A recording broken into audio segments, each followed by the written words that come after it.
Yes.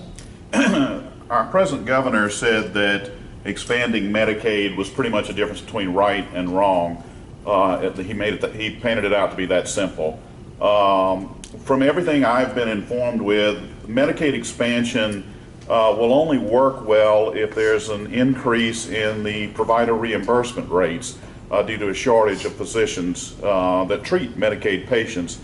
Do you concur with that assessment? What do you think of the characterization of it being a simple right versus wrong? Do you agree that provider rates would have to go up to match the ensuing demand? And if that is the case, who picks up the tab for that? Is it going to be the federal government? Is it going to be the state government? Or?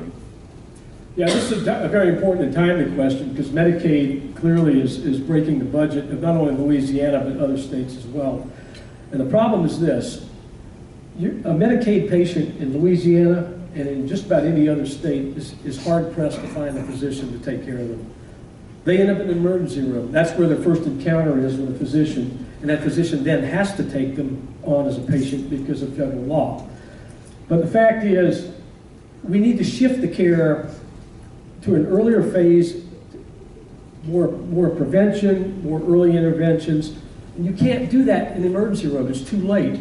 Otherwise, you flood our emergency rooms and make it difficult for the emergency room providers to treat really urgent situations. So unless you reform Medicaid in this state along certain lines, you're going to create a disaster if you expand Medicaid.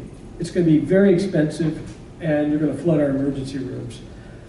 Now, the key there is to figure out how to get the Medicaid program to get a full complement of physicians that will treat these patients early, just as anybody who has health insurance.